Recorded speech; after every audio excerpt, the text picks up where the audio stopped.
प्यारे बच्चों, मैं साधना पांडे अपने बच्चों का हार्दिक स्वागत अभिनंदन करती हूँ भैया।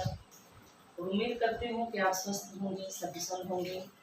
हमारे द्वारा पढ़ाई गई जो भी बातें हैं आपकी समझ में आई होंगी। और आज राष्ट्र कवि दिवस है, तो इसीलिए हमने सोचा आज हम राष्ट्र कवि के बारे में थोड़ा सा जानें। क्लास 9th का एक लेसन है पंचवटी, ठीक है। पंचवटी का नाम सारे बच्चे जान रहे होंगे कि रामचरितमानस का एक बड़ा ही कहते हैं कि अहम हिस्सा है ये। भगवान राम जब वनगमन किए थे तो 13 वर्ष बिताए थे यहाँ पर पंचवटी में, 13 वर्ष बिताए थे। इसी स्थान पर शूर्पणखा की नासिका और कान कटने का भी वर्णन है। इसी स्थान पर माँ जगत जननी जगदम्बा जानकी के जो प्रतिछाया थी उनका वास्तविक स्वरूप तो भगवान ने दे दिया था ना अपने देवता को। उन्होंने कहा कि देवी अब मैं कुछ लीला करना चाह रहा हूँ, इसलिए आपको मैं आदमी को समर्पित करूंगा, क्योंकि रावण माता जानकी का स्पर्श नहीं कर सकता था, भस्म हो जाता वो छूता तो उनके वास्तविक स्वरूप को। इसलिए उन्होंने कहा आपकी प्रतिछाया यहाँ रहेगी, उसी का आपने एक नर लीलाएं खेलनी है इस संसार में, रावण आपका अपहरण करेगा, ऐसे ऐसे होना है। तो भाई तो लोग तो त्रिकालदर्शी ही हैं। माँ बोली ठीक है, जैसे आपकी आज्ञा हो। तो माँ जगत जननी अग्नि देवता के पास जाती हैं, उनकी छाया रहती है। ये बात लक्ष्मण जी को भी नहीं पता थी। और यहीं पर मारीच का भी वर्णन होता है। मारीच आया ना सोने का अमृत बनकर, माया का मारीच चला माया पद को भटकाने को। जो खुद माया का स्वामी, उनके सामने हम क्या माया दिखाएंगे, क्या माया भी बनेंगे। तो बहुत बड़ा विद्वान था वो, किसी सांप से, किसी के सांप से वो बन गया था, राक्षस योग में आ गया था मारीच। और कहा गया था त्रेता में जब भगवान राम आएंगे तो उनके द्वारा आपका उद्धार होगा। तो कहा कि रावण के हाथों मरने से रावण कहाँ जाने की, तो उन्होंने समझाया मारीच ने कैसा मत करिए, भगवान है उनसे मित्रता करिए, भय मत करिए। लेकिन रावण जिस शाबुवश आया था उसको प्रताप पता था। पूर्वकालीन प्रतापभान नाम का राजा था जो अपने एक क्षत्रिय राजा से मतलब भाग गया था, फिर उन्हीं के यहाँ कैसे कैसे बहुत बड़ी कथा है बेटा, मुझे पता है लेकिन कहने में बड़ा समय लग जाएगा। उन्हीं के यहाँ आता है, प्रतापभान को पहचानता नहीं है लेकिन प्रतापभान पहचान जाता है कि वही राज्य जिसमें पराजित हुआ हूँ। तो इनके यहाँ जब वो रहता है तो वो एक दिन मतलब बहुत दिनों तक राजा इस शिकार खेल रहे थे, तो वनों भटक गए थे। उसी के यहाँ आए, राजा नहीं पहचान रहे थे कि मेरे द्वारा पराजित शत्रु है ये मेरा, लेकिन वो पहचानता था, ना बदला लेता है वो इनसे। एक दिन कहता है कि ब्राह्मणों को हम भोज कराएंगे, रसोइया मतलब भोजन मैं बनाऊंगा और उसेंगे आप। तो उसमें कुछ अभक्ष भक्षण डाल देता है, मांस मदिरा। और जब ब्राह्मण भोजन करने बैठे तो आकाशवाणी होती है, तो आकाशवाणी में तो भाई जो खिलाया उसी का नाम होगा। तो मतलब ब्राह्मण को अभिशाप देते हैं कि तू राक्षस हो जाएगा, लेकिन गलती तो उनकी थी नहीं। फिर बाद में मतलब सुधार भी होता है, कहते हैं कि ठीक है जब त्रेता युग में भगवान राम आएंगे तो आपका उद्धार होने के हाथों होगा। तो यही सब घटना है बेटा, वो ही रावण और उसमें से कोई कुंभकर्ण कोई कुछ बन के आता है। तो इसी मतलब पंचवटी में ही माँ जानकी का हरण भी होता है, यहीं जटायु जी का भी होता है जिसका भगवान राम अपने हाथों से क्रियाकर्म करते हैं, दाह संस्कार, जो पूर्व काल में दशरथ जी के मित्र थे। यानी पंचवटी में बहुत सारी घटनाएं घटती हैं बेटा, और हम इसको ज़्यादा न देखकर आगे पढ़ेंगे। कुछ दिन भगवान चित्रकूट में रहे, कुछ और अधिकतर समय उनका पंचवटी में बीता। वही रचना राष्ट्रकूट महर्षि शरणगुप्त जी ने लिखी है। थोड़ा सा हम गुप्त जी के बारे में जान लेते हैं। राष्ट्रकूट महर्षि शरणगुप्त जी कौन थे? ये द्विवेदी युग के प्रतिनिधि कवि कहे जाते हैं। इन्होंने गद्य पद्य आलोचना संपादन अनेक विभाग में इनकी लेखनी बाबू चली, और जहाँ इनकी लेखनी चली वो कविता प्रसिद्ध हो गई। ये नहीं प्रसिद्ध हुए, कविता प्रसिद्ध हो गई। वही गोस्वामी जी का है ना कि कैसे है, कविता करके तुलसी नल से कविता रसिपा तुलसी की कला, हरिओ जी लिखा ना गोस्वामी जी के लिए। तो वही बात यहाँ भी बाबू आधुनिक काल के तुलसीदास कहे भी जाते हैं। गणपत चंद्रगुप्त जी जो आलोचना साहित्य में जाने जाते हैं, उन्होंने इनको आधुनिक काल का तुलसीदास जी कहा है। क्यों? इनकी रचना है साकेत। साकेत पूरा आधारित है उर्मिला माता के ऊपर और लक्ष्मण जी पर। रामचरितमानस में नहीं पात्र है, मुख्य पात्र तो भगवान राम और सीता जी हैं, लेकिन उनसे कम भूमिका, उनसे कम त्याग सती उर्मिला का भी नहीं था। अगर भगवान शेषनाग के अवतार लक्ष्मण जी 14 वर्ष जागृत रहे, भगवान राम की सेवा में आठों याम यानी 24 घंटे तत्पर रहे, तो माँ उर्मिला भी दीपक जलाकर उनका इंतजार की। वो भी 14 वर्ष सोई नहीं थी। तो महावीर प्रसाद द्विवेदी जी ने मतलब एक रचना लिखी, कवियों की उर्मिला विषय उदासीनता। यानी कवियों सबके बारे में लिखा, लक्ष्मण जी के बारे में, राम जी के बारे में, दशरथ जी के बारे में, सबके बारे में, लेकिन उर्मिला के बारे में नहीं लिखा, जबकि वो भी तो एक महान सती थी। तो इन्होंने उसी से प्रेरित होकर साकेत लिखा। साकेत महाकाव्य आप जब 12 में जाएंगे तो आपको पढ़ने को मिलेगा, कई का अनुताप शीर्षक नाम से बनता हुआ। तो उस पर इनको मंगला प्रसाद पारितोषिक मिला। गांधी जी से प्रेरित होकर इन्होंने भारत भारती लिखा, जो पूरे भारतवर्ष के युवाओं के अंदर देश प्रेम की एक ज्वाला जला दी। उसमें हमारा देश अंग्रेजों का गुलाम था ना। तो जब भारत भारती इन्होंने लिखा, वो एक बार तो अंग्रेजों के द्वारा जब्त की जाने की बहुत बड़ी योजना बनी, जब्त भी की गई कुछ इसके अंश, लेकिन पुनः ये प्रकाशित हुई, उसमें सरस्वती पत्रिका में छपी, और उसी के बाद इनको राष्ट्र कवि की उपाधि दी गई, है ना। इनका जन्म कब हुआ था? 3 अगस्त 1886 ईस्वी में, है ना। तो आज 3 अगस्त है। मृत्यु कब हुई थी? 12 दिसंबर 1964 ईस्वी में। मृत्यु नहीं बेटा, ये बड़े महान थे हिंदी साहित्य जगत के, इनका हम निधन करेंगे, ठीक है। ये इनकी विद्यालय, इनके पिता का नाम रामशरण गुप्त था, भाई का नाम सिया राम शरण गुप्त था। भाई भी इनके काव्य जगत में प्रसिद्ध हैं, मौर्य विजय इत्यादि इन्हीं की रचनाएं हैं। इनके काव्य गुरु कौन थे? महावीर प्रसाद द्विवेदी। वही द्विवेदी जी जो जिनके नाम पर द्विवेदी युग पड़ा। उन्हीं से प्रेरित होकर इन्होंने साकेत लिखा, महात्मा गांधी से प्रेरित होकर इन्होंने भारत भारती लिखा। इनकी रचनाएं मतलब तृण से लेकर हम कहेंगे आसमान तक पहुंची, हर क्षेत्र में इनकी लेखनी चली। इनकी एक रचना है किसान, हम लोग 7th क्लास में थे तब एक कविता पढ़े थे, दुख से कब डरता है किसान। और लाइन बेटा विस्मृत हो गई दिमाग से कि आजान बैठ कर पानी में है नृत्य, वह कृषक निराता नित्य धान, दुख से कब डरता है किसान। किसान बोता है तभी देश खाता है, लेकिन किसान की उपेक्षा भी उतनी ही समाज में है।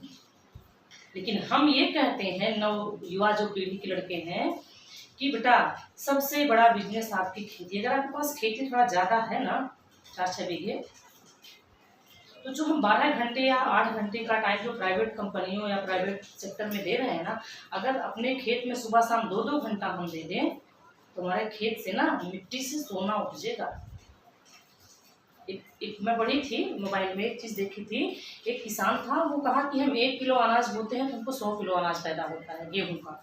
एग्जाम्पल कुछ भी गेहूं ले लीजिए, 1 किलो गेहूं बोले हम 100 किलो गेहूं पाते हैं उससे। अरे भाई, एक गेहूं से हम 1 मुट्ठी बीज मिलता है ना, आपको एक बाले में कम से कम 1 मुट्ठा गेहूं रहता है, तो 1 किलो बोकर हम 100 किलो कमाते हैं। लेकिन हमारे पास पैसा नहीं, समाज के सबसे उपेक्षित वर्ग में आते हैं किसान। उसी 1 किलो गेहूं से जब 1-आधा किलो दलिया बनाता है बिजनेसमैन या फैक्ट्री कंपनी वाला, तो उसके 4 दाम में बेच देता है। क्यों? क्योंकि उसको दाम निर्धारित करने का अधिकार है, हमको नहीं है। हमारा सामान मेहनत करेंगे, लागत लगाएंगे, और उसका दाम कौन निर्धारित करता है? सरकार करती है। हम सब करने के बाद भी बेकार हो जाते हैं। फिर भी बेटा, पुराने लोग बुजुर्गों की कहावत है ना कि नौकरी रहा तो सरकारी, नहीं तो बेचा तरकारी। यानी सीजन की जो सब्जियां हैं इसमें बड़ा फायदा है बेटा। लेकिन आज की आलसी कुछ आलसी बहुत, आज के तो नए बच्चे तो बहुत एक्टिव हैं। हम देख रहे हैं, हम पढ़ा रहे हैं प्राइवेट कॉलेज में या कहीं भी बाहर निकल रहे हैं, देख रहे हैं कि बच्चे जो है 12 के बाद घर रही नहीं रहे हैं। उनको ये समझ है हमको आगे क्या करना, अपने उस एम को पहले से लेकर वो चल रहे हैं, तो निश्चित वो आगे बढ़ेंगे। और नहीं तो इनके पास खेती बाड़ी बढ़िया, अपना फर्स्ट क्लास खेत से कर रहे हैं, फार्मिंग करके फर्स्ट क्लास खेती से बिजनेस हो रहा है, उसमें कोई समस्या नहीं है, कोई शर्म की बात ही नहीं। जिसके पास खेती होगी वही ना करेगा, दूसरा किसी वाले थोड़ी कर पाएंगे। तो ठीक है, हम अपने टॉपिक पर आते हैं। किसान की बात लेकर हम कहाँ से कहाँ पहुँच गए। तो इनका जन्म 3 अगस्त 1886 में हुआ था। पिता का नाम रामशरण गुप्त और भाई का नाम सिया राम शरण गुप्त था। इनके काव्य गुरु महावीर प्रसाद द्विवेदी जी थे। इनकी प्रथम रचना 1909 में रंग में भंग आई। उसके बाद 1912 में भारत भारती का प्रकाशन हुआ, जो बहुत ही लोकप्रिय रचना बनी। बहुत सी रचनाएं हैं, अनघ, भारत भारती, पंचवटी, जयद्रथ वध, बहुत सी रचनाएं हैं। और इनको भारत सरकार के द्वारा साहित्य अकादमी पुरस्कार, साहित्य वाचस्पति पुरस्कार, पद्म भूषण पुरस्कार और आगरा और प्रयागराज विश्वविद्यालय से डेविड की उपाधि मिली इन्हें। राष्ट्रकवि की उपाधि को महात्मा गांधी ने भारत भारती के बाद दी।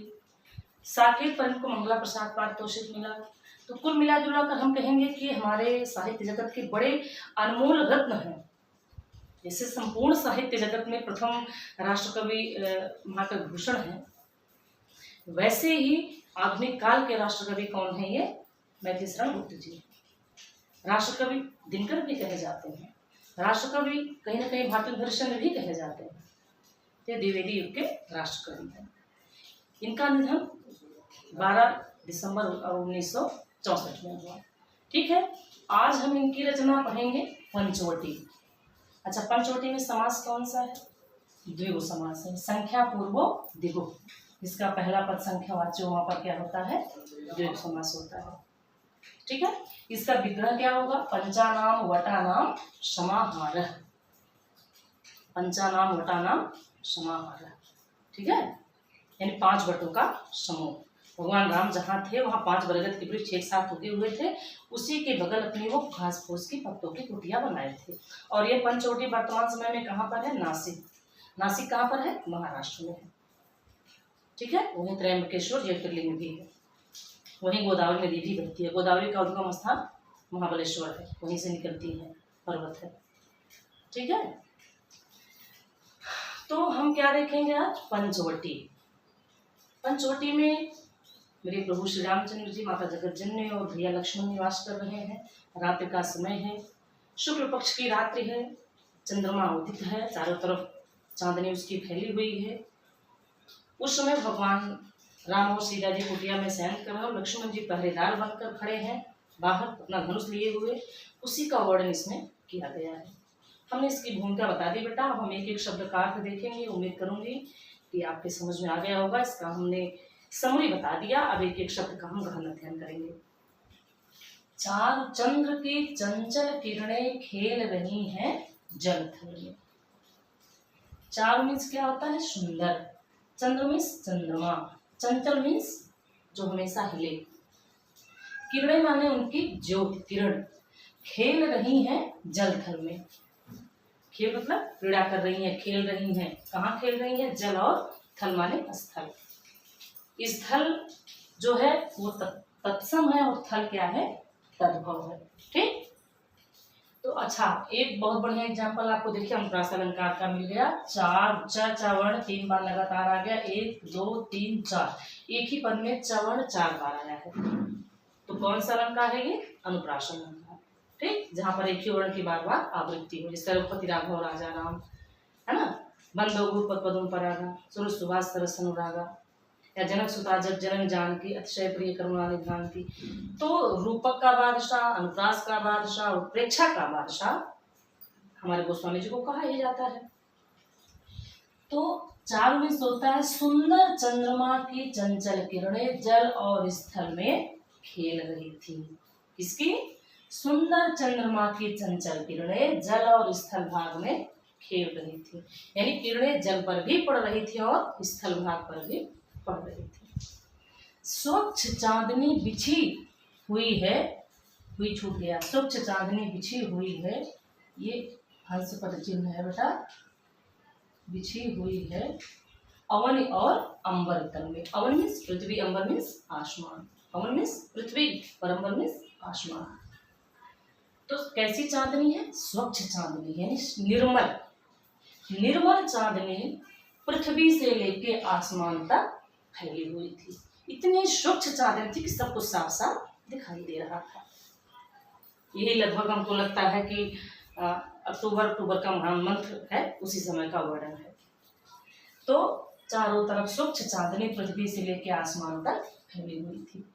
पुलक प्रकट करती है धरती हरित तृणों के नोकों से। हरित माने हरे भरे, तृण माने तिनके, घास फूस, छोटे छोटे घास फूस नहीं हो जाते तो उसको तिनका कहते हैं, तृण। तो उसमें छोटे छोटे नोक हैं, भी निकले हुए हैं, निकल रहे, उग रहे हैं, पृथ्वी से लगभग 1 या 1.5 इंच 2 इंच के हैं, भी उग रहे हैं। तो उन हरे भरे तिनकों के, घास फूस के नोक देखने में ऐसे लग रहे हैं ना कि जैसे यह पृथ्वी पुलक में प्रसन्नता, जब व्यक्ति बहुत प्रसन्न होता है तो रोंगटे खड़े हो जाते हैं, है ना। तो क्या कह रहा है कि उन छोटे छोटे तिनकों को देखकर ऐसा लगता है कि यह पृथ्वी अपने रोंगटे को खड़े करते हुए अपनी प्रसन्नता को प्रकट कर रही है। मानो झूम रहे हैं तब भी मंद पवन के झोंकों से। मंद मीन्स धीरे धीरे, पवन मीन्स हवा के झोंके, यानी हल्की हल्की हवा चल रही है। और मानो शब्द आ गया तो उत्प्रेक्षा अलंकार, जन मन जानो मानो जानो, मानो शब्द जहाँ मिल जाए वहां सीधे सीधे उत्प्रेक्षा अलंकार, जहाँ उपमेय में उपमान की संभावना या कल्पना की जाए। तो मानो झूम रहे हैं तब भी मंद पवन के झोंकों से, हवा के हल्के हल्के झोंके चल रहे थे जिससे वृक्षों की डालियां हिल रही थी। तो ऐसा लग रहा था कि यह वृक्ष भी बड़े प्रसन्न होकर धीरे धीरे हिल रहे हैं। प्रसन्न, जब व्यक्ति खुश होता है ना तो मगन हो जाता है, एकदम हिलता है ऐसे ऐसे। अभी अच्छा गाना सुनिए, भगवान का भजन कीर्तन सुनिए। साइंस बताता है आप बहुत थके हुए हैं और अगर आप संगीत सुनते हैं तो आपके दिमाग को बहुत रिलैक्स मिलता है। तो जिसमें आपको आनंद आए, भगवत कथा में आनंद आए, उससे आपको रिलैक्स मिलेगा। आपको गाना सुनने में, संगीत में आनंद आए, उससे आपको रिलैक्स मिलेगा। कुछ लोग शकुनी के अवतार हैं, उनको इधर का उधर का मंडलाचार करने में आनंद मिलता है, बिना वो कि उनकी बीपी बढ़ जाती है शाम तक। ये जान लीजिए, अगर पुरुष और मंथरा को कह रहे हैं तो शकुनी और विभीषण की भी कमी नहीं है, वो भी हर घर में मिल जाएंगे आपको, ठीक है। तो हवा के हल्के हल्के झोंके चल रहे हैं जिससे वृक्षों की डालियां हिल रही हैं और अपनी प्रसन्नता को झूमते हुए प्रकट कर रहे हैं और प्रसन्न होकर झूम रहे हैं। दूसरा स्टैंजा हमारा है, पंचवटी की छाया में है सुंदर पर्ण कुटीर बना। पर्ण मीन्स होता है पत्ता, कुटीर मीन्स कुटिया झोपड़ी। पंचवटी हमने बता दिया, इसमें समास द्विगु है। संधि कौन सी है? अनुस्वार, यही परसवर्ण। हम पंचवटी को और कैसे लिख सकते हैं? देखिए, अनुस्वार ये परसवर्ण में क्या होता है? अब देखिए, इसको हम क्या है, जब अनुस्वार के बाद जो व्यंजन आए उसका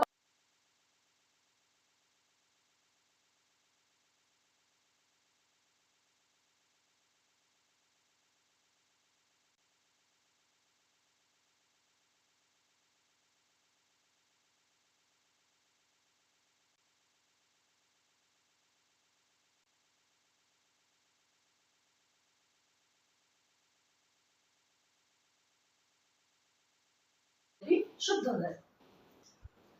दुर्गा सप्तशती में श्लोक आया ना कि कैसे है, विशुद्ध ज्ञान देहाय त्रिदेवी दिव्य चक्षुषे श्रेय प्राप्त निमित्ताय शो मार्ग धारणे। तो ये पंचवटी ये विशुद्ध है।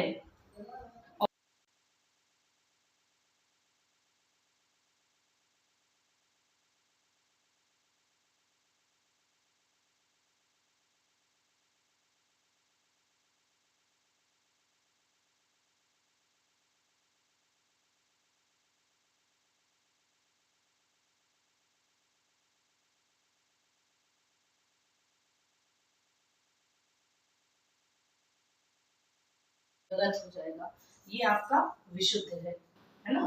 लेकिन कुछ बच्चे अब ऐसे अगर लिख देंगे पंचवटी तो ये क्या हो जाएगा, ये टोटली रॉन्ग हो जाएगा, ठीक है। ऐसे पंचवटी हम कहीं लिख ही नहीं सकते, लेकिन बच्चे हैं अगर नहीं उनको जानते हैं तो ऐसे लिख देंगे।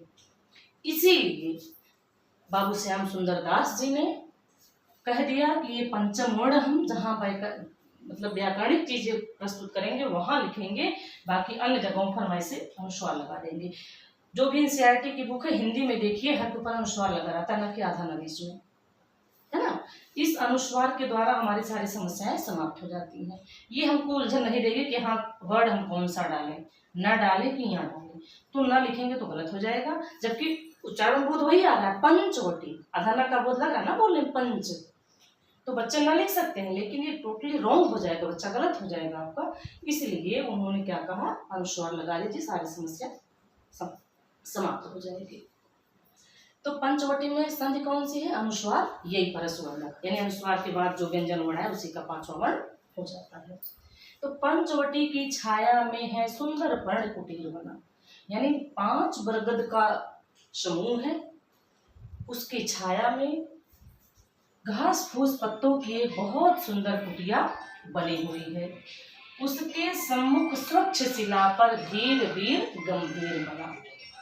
उसके माने उसके सम्मुख माने सामने, स्वच्छ माने मतलब स्वच्छ निर्मल, शिला मीन्स पत्थर पर, धीर वीर गंभीर बना।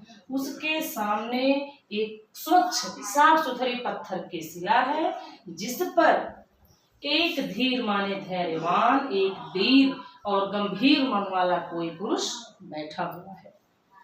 कुटी के सामने एक पत्थर की कुटिया है, उस पर कौन बैठा हुआ है, बड़ा ही धैर्यवान, वीर और गंभीर मन वाला एक पुरुष बैठा हुआ है। कवि के मन में जिज्ञासा होती है, प्रश्न उठता है कि जाग रहा यह कौन धनुर्धर, जबकि भुवन भर सोता है। भुवन माने संसार, पृथ्वी, कहीं कहीं भुवन माने पृथ्वी, भुवन माने संसार भी होता है। कहते ना भुवन मोहिनी छवि, तो भुवन 14 भुवन है बेटा, 7 ऊपर 7 नीचे, है ना। तो कह रहे हैं कि रात भाई सोने के लिए बनी ही है, सब लोग सोते हैं, लेकिन आज के समय में, पहले निशाचर रात में जागते थे, निशा में रात चरवाने चलने वाला, वो राक्षस या भूत प्रेत के वाले कहे जाते थे। अब मनुष्य भी उससे कम नहीं है, नाइट ड्यूटी, दिन की ड्यूटी, है ना। तो अब हम उस श्रेणी में कैब लिखने के लिए तो वही रखेंगे, निशाचर माने राक्षस भी मनुष्य को नहीं रह सकते हैं, लेकिन कथित रूप से आप जान रहे हैं कि हम आप ही रात में चल रहे हैं, जबकि हमारे आपके लिए रात्रि नहीं बनी है, सोने के लिए बनी है। नकारात्मक ऊर्जा सूर्यास्त के बाद बहुत प्रबल हो जाती है ना। जाग रहा या कौन धनुर्धर, जबकि भुवन भर सोता है। कवि के यहाँ देखिए प्रश्न अलंकार, ये कौन सा उदाहरण है प्रश्न अलंकार का, कि जाग रहा या कौन धनुर्धर, धनुर्धर, धनुष धन धर, धनुर्धर, ये उसकी संधि है। अब विसर्ग संधि का एग्जाम्पल है ये, रुत्व या मारुत्व संधि का सार। जाग रहा या कौन धनुर्धर, कह रहे हैं कि यह कौन धनुष धारण किया हुआ पुरुष है जो इतनी रात गए जाग रहा है, जबकि सारा संसार सो रहा है। उस रात्रि में यह कौन धनुषधारी पुरुष है जो जाग रहा है। भोगी कुसुमायुध योगी सा बना दृष्टिगत होता है। कुसुमायुध माने होता है कामदेव, कुसुम माने फूलों का, आयुध माने अस्त्र या धनुष धारण करने वाला कौन है, कामदेव है। भोगी कहते हैं तो जैसे कोई राजमहल का सुख भोगने वाला कोई राजकुमार हो, ये कामदेव की तरह से है। लेकिन यह योगी सा, उपमा अलंकार, सा सी से सम सदिश समान, जहां दिखे तहां उपमा जाने, कह रहे हैं यह तो बड़ा सुंदर, कामदेव की तरह से कोई बड़ा ही सुंदर पुरुष है, लेकिन यह योगी की तरह हुए। वो लोग बलकलुष धारण किए थे ना, भगवा वस्त्र, सिर पर जटा, गले में रुद्राक्ष की माला, ये सब वो निकल कर वन में गए थे ना, राष्ट्रीय वस्त्र पहनकर ते लोग गए नहीं थे। तो वही कह रहे हैं कि यह तो बड़ा ही सुंदर है, राजमहलों का सुख भोगने योग्य, तो कामदेव की तरह सुंदर है, लेकिन यह योगी जैसा बनकर क्यों बैठा है, योगी जैसा दृष्टिगत मन दिखाई दे रहा है। यह तो बड़ा सुंदर ही पुरुष है, कामदेव की तरह से है, लेकिन यह योगी की तरह क्यों दिखाई दे, योगी का वेशभूषा क्यों धारण कर रखा है, यह कौन है। कवि के मन में जिज्ञासा या प्रश्न उठता है। तो आगे उनकी जिज्ञासा हम नीचे देखेंगे बेटा, आपका लेक्चर बहुत लंबा हो जाएगा।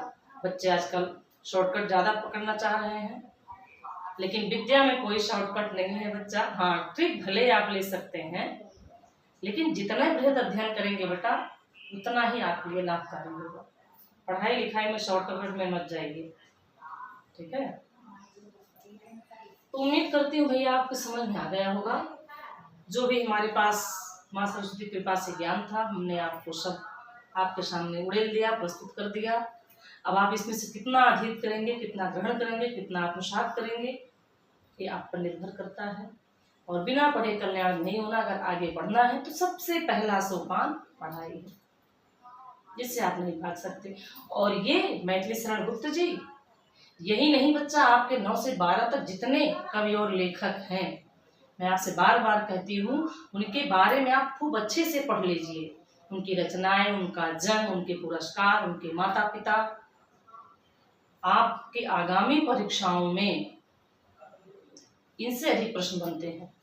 अभी एक बार पेट की परीक्षा थी, उसमें एक प्रश्न आया था कि एक भारतीय आत्मा किस कवि को कहा जाता है। आपके लिए प्रश्न, आप कमेंट बॉक्स में उत्तर देंगे। एक भारतीय आत्मा किसको कहा जाता है? माखनलाल चतुर्वेदी जी को कहा जाता है। कब कहा गया? पुष्प की अभिलाषा, जो उनकी एक रचना है 10 में, चाह नहीं मैं सुरबाला के गहनों में गूथा जाऊं, उसी रचना के बाद उनको एक भारतीय आत्मा कहा गया।